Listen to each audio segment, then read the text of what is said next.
A lot of investors said, who will buy beard oil? Men have evolved, but brands haven't. Men were just not into grooming or personal care, right? I mean, they were using the products being bought by women of the house, but they were just not involved in the category. So we realized that we'll have to change this behavior. Instead of selling beard oil and talking about functional aspects of using a beard oil, our first campaign was breaking stereotypes around beard. And that campaign kind of went viral. You can't build a business on weak fundamentals and just by burning cash to buy growth.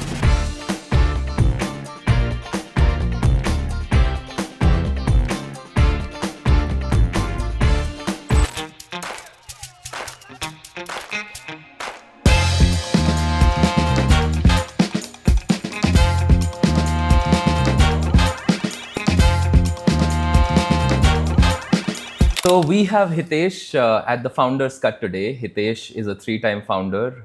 He's made and sold Let's Buy, then Truly Madly, and most recently the Man Company. Welcome, Hitesh, to the Founders Cut. So thank you so much for having me today. Thank you. And I see that the journey has been quite iconic in terms of challenging a lot of stereotypes, especially with the Man Company at a time where men's grooming was not something that was a category as such. I heard in some of your interviews that a lot of people said, a lot of investors said, who will buy beard oil? How did that journey start in terms of entering probably one of the most difficult spaces and then starting out and sticking to it? No, I think I've been fortunate to start all my ventures at the right time. So when I started Let's Buy, no one was selling branded electronics online. I think eBay used to sell a mobile phone every 3 minutes, and that too a second-hand mobile phone, not the new one. Similarly, when I started Truly Madly, Tinder did not exist in India, right? So I think we were trying to disrupt the matchmaking space in that sense. And similarly, I think when we decided to get into men's grooming, there were not many brands. I mean, there were a couple of large FMCG players, like obviously Gillette owning the shaving space, and then there were a few more like Nivea, etc. But I think all the brands were highly functional, right? And we realized that there's an opportunity to build a brand which is slightly more premium, aspirational, and emotionally connect with men. So men have evolved, but brands haven't. And I think that's what we wanted to kind of capture. Oh, well said. In fact, what you said is something that I wanted to touch upon. Is the transition from Truly Madly to the Man Company. I see the campaign. I've heard some of your interviews where you say that it wasn't really about the grooming. It wasn't really about the six-pack or the toxic masculinity. You wanted to challenge that and talk about what a true gentleman is. Talk us through that. Yes, so interestingly, I think when we decided to launch Man Company, we started talking to a wider audience for interviews. I mean, just to have insights in terms of what are they consuming presently and what are they looking for. We realized that men were just not into grooming or personal care, right? I mean, they were using the products being bought by women of the house, be it their mothers, girlfriends, wives, sisters. And they were using the same shampoo, same body wash, same moisturizer, but they were just not involved in the category. And I think that was the biggest challenge for us as a brand, right? So we realized that we'll have to change this behavior, and changing the behavior requires you to obviously create awareness first, and then figure out how to engage, and then sell whatever you want to. So that was the strategy, and we defined it as 3 C's, which is content, community, and then commerce. So we use a lot of content. So for example, when the first product that we decided to launch was beard oil, and instead of selling beard oil and talking about the functional aspects of using a beard oil, our first campaign was breaking stereotypes around beard, right? Because I think, and I'm talking about 2016, right, when Virat Kohli had just started keeping beard, and there were so many stereotypes around beard, and that campaign kind of went viral. And over a period of time, when we got Ayushmann Khurrana on board as an ambassador, the first campaign that we did with him was not really a 30-second functional ad asking him to sell a perfume or a face wash. It was a brand manifesto, right, which he recited for almost 3 minutes. Yeah. with a very subtle mention of brand. I mean, he didn't even say the name of brand. It was just there in the background. And that video kind of generated almost 300 million views. And there was a reason to it, right? Because I think the positioning that we took kind of resonated a lot with each and every man. And what we realized over a period of time was we ended up creating a lot of awareness around the importance of grooming, to not just look good but look confident about yourself, and more about self-care than just using a functional product. So that content ended up creating a very strong community, Yeah. where our consumers, and not just our consumers but consumers who were also using other brands product, they started associating with the brand at an emotional level. And then after that community was created, it was very easy to sell anything, right? And I think that's one of the reason why, as a personal care brand, if you talk to, I mean, a lot of people in FMCG space, very difficult to transition from a personal care category, which is highly functional, to fragrance as a category, which is a lifestyle aspirational category. Yeah. I think we were probably one of the brands who could do that transition very, very smoothly. And one of the reasons was because we managed to create a brand which was aspirational and which kind of emotionally connected with the consumers. Yeah, and this emotional connect I want to talk about, because you mentioned that in Truly Madly, the learning was that a lot of men would say hi and not be able to continue a conversation, or Yeah. not hold a conversation when they met each other. And then you had started something on the lines, if I'm not mistaken, around a community which would teach men grooming and confidence and things like that. Did that learning also sort of continue in building this content Oh piece? yeah, yeah. So in fact, that was one of the main insight which kind of led us to start thinking about men's grooming as a space. Because I think when we were running Truly Madly, it had almost 70-75% men and 25% women. But we realized that I think after the first two conversations, there was not much engagement happening, right? And when we started talking to women, because it was a women first platform, we realized that men just did not know how to kind of continue the conversation, right? Take the conversation forward. And even when, let's say, they decided to meet, I mean, they were not well groomed. They were not. They did not know how to what to order, where to go, etc. And so we started thinking about creating content on YouTube to teach men about grooming, and grooming not just personal care but overall, right? So I think that was the idea, and that's how we started Man Company. We wanted it to be a content platform first, content first platform, where we'll create small snippets around the overall grooming and personal care. But then realized that I think very difficult to monetize content in India, Yeah. and decided to kind of launch the products. But we did not leave that strategy out, right? So even today, I mean, if you go to Man Company's channel on YouTube, you'll see a lot of content around overall grooming. I mean, even like how to dress up when you're going for an interview, or how to dress up when you're going on a date, and what to order, and a lot of other stuff, right? Yeah. Which usually, I mean, no one teaches you at school or college. Yeah, in fact, that's actually a very interesting insight for founders as well, that a content first brand would also drive the purpose a lot more, build a strong community, drive a certain culture, which then forms a very good play for commerce. On this front of transitioning from one startup to the other, Let's Buy was mostly electronics, very thin margins, and D2C was a completely different space. And you talk about how you built your team, and it wasn't really a lot from e-commerce, because e-commerce teaches you to burn a lot more than build a profitable business.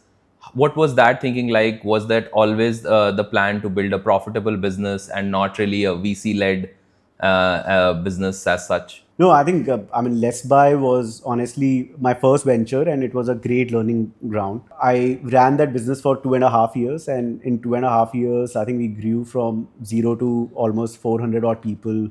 From like, I think when we raised our first round, we were doing 70 lakhs a month kind of a revenue. When we exited, we were doing like 28-30 crores a month kind of a revenue, and all within a year's time, right? So the scale up was mad, but I think what we realized was, just because of thin margin, and this was like 2010, 11, 12, right? Everyone was in a land grab game. Yeah, Even yeah, today yeah. is, but I think back then It was us who started electronics. Flipkart was trying to get into electronics because they started with books, and obviously they had deeper pockets, right? So I think it was all about raising more capital, offering discounts to the consumer, so basically burning cash just for the growth, right?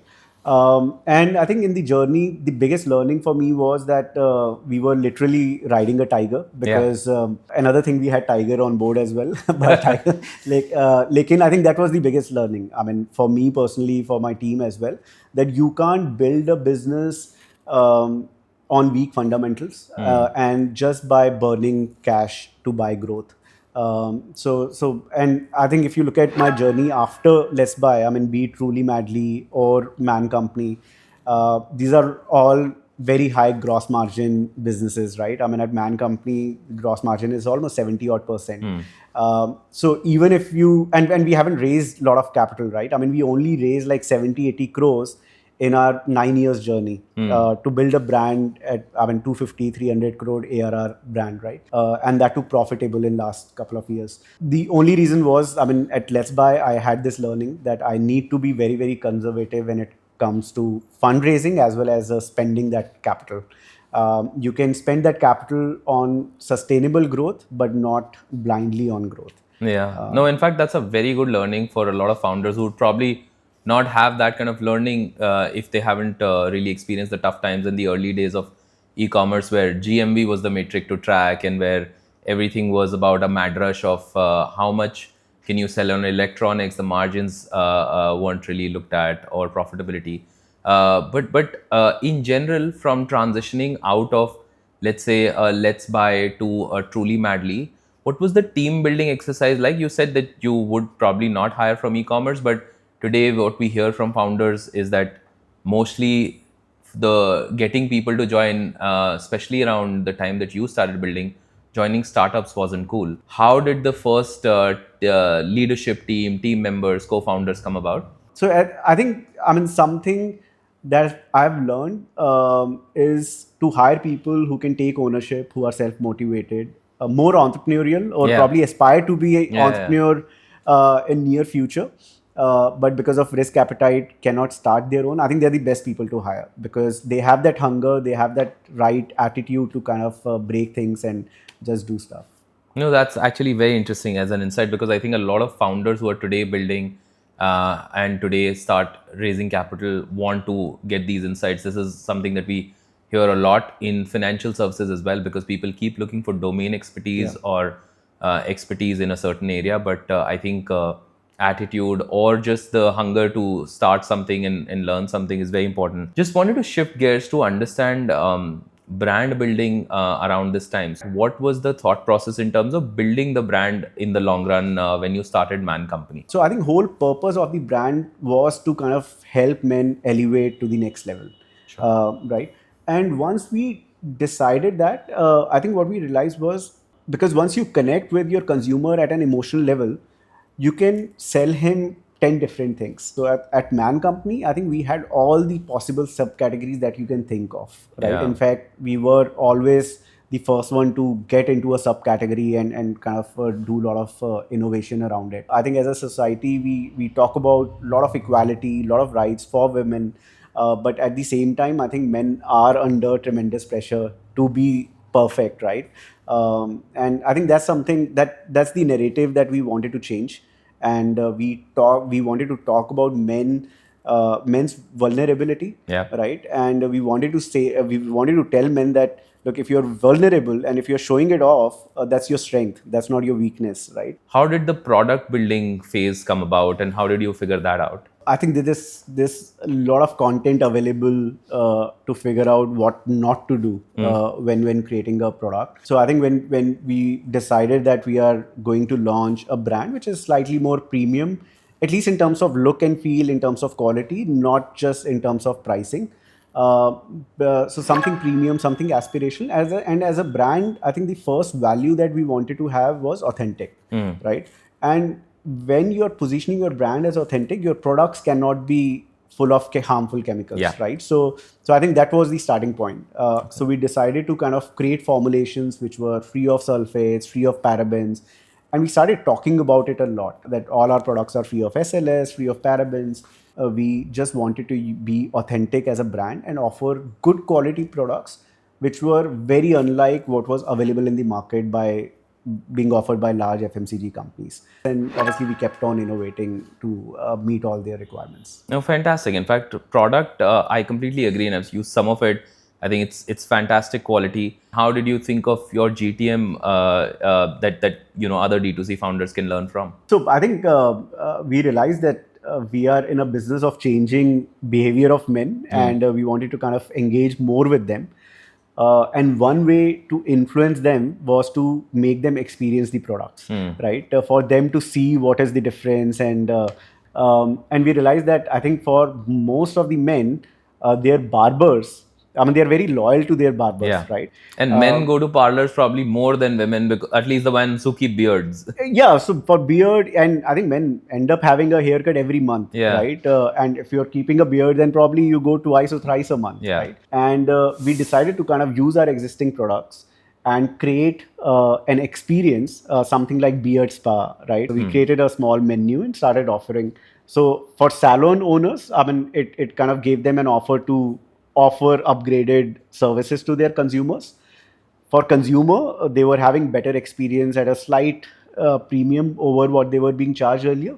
And for us, it was more, I think, that offering that experience to the consumer and letting them know that, look, we exist and we are a much better, we have much better products than what is there in the market today. I think we've tried having a very strong purpose around the brand, and tried building the brand by offering right experience. Let's discuss price, right? Or we've discussed product, discussed the place. In pricing, from what I understand, we were speaking about this, it's already a very small market, men's grooming. At that point, when you started, it was probably much smaller than it is today. Yep. How did you decide upon the price? Because these were not very affordable products at that point in time. If you look at it, they weren't really the products that were anyway coming at home, and you could use the same soap or the same moisturizer or same perfume that is always at home. How did you decide on the price, and where did you see that it could probably be limiting in some senses? Yeah. No, I think pricing honestly has been there has been a learning curve around it. I think when we launched, we thought that let's say if a face wash, 100 ml face wash is available for 120, 150, we can easily charge 350 rupees by offering a better quality product, Sure. in better packaging, etc. I think it worked for probably first few months. But after that, we realized that, look, there's no depth at this price point. So it has to be kind of managed well. So we obviously, I think, had to revisit our price multiple times during the journey, right? And today, I think it sells for 220 to 250 rupees. So 2x of the mass market price even today. But honestly, I think after 10 years of starting Man Company, the realization is that if you want to be a mass premium, then you can't charge more than 20-25%, right? Of the mass market of price. the mass market price. And you can always come down in price but never go up. Exactly. It's very difficult, right? Yeah. I mean, you just can't. So fortunately, because we started at a very high price point, so it was possible to kind of reduce it. But 20-25% markup over mass market is mass premium for India. And if you're doing 2x, 3x, then it's a premium segment. It's not really a mass premium segment, right? So which is a very different segment, which works well, but then obviously scalability is an issue beyond a certain point there. Got it. No, in fact, that's a very interesting insight and very good start also to go with. Let's come to the final one, the packaging. This is something that actually has been very popular, and for something that actually made your brand take off as well. The unboxing experiences on Instagram, people sharing, the packaging of the Man Company. How did that come about? What was the thought process behind it? Look, I think packaging initially, when we when we launched the brand, Instagram had just started. Yeah. Right. And I think one thing that we knew, that if we have to influence men, and men have never experienced something like what we were planning to offer, right? So we always knew that I think we'll have to do some things very differently. And packaging is the first thing that you see when you look at the product, right? Because let's say face wash, you won't open it and smell it, right? I mean, while buying it. So we want, and considering we were building a digital first brand, so we wanted a packaging which was Instagram and Facebook friendly. Now, so if you look at our first set of packaging, it was brown and black color tubes with a silver foiling. So there was not even a single brand which was offering that kind of experience in India. And we used to sell our products in a wooden box with haystack, etc. Right? So I think that was a very unique experience for Indian men to have. Most of the things that you would look at today now as a seasoned founder, having seen a journey of 10 years, having seen difficult times like COVID, or getting into a category and almost doing category creation, what all do you look for now in a founder when you want to invest in a D2C brand? Look, so I think one, obviously the quality of founder. Yeah. So that's very, very important. Second, look, so in D2C, I think most of the companies, for most of the companies, the biggest moat is brand, right? So a basic understanding of your consumer, how much study that you have done for your category, for your consumer, just to understand your consumer, right? So that's very, very important. And last but not the least, the gross margins. Yeah. Right? So if you're operating at, let's say, 65% or above, then I think that gives you enough breather to make mistakes and keep trying things out. But if you're working at 30-40% gross margin, it gets very, very difficult, right? Because you won't be able to take out money for marketing, for brand building, for good packaging, etc. So it kind of is very, very limiting in that sense. So for us, I think it's the quality of founder, the understanding of consumer, and gross margin. So I think these are three things that we look for. Thank you so much, Hitesh. Thank you so much for answering all of these questions. I'm sure founders will learn a lot from it. Investors also will take a few tips from here, and I learned a lot. Thank you so much for taking the time. Thanks. Pleasure being here.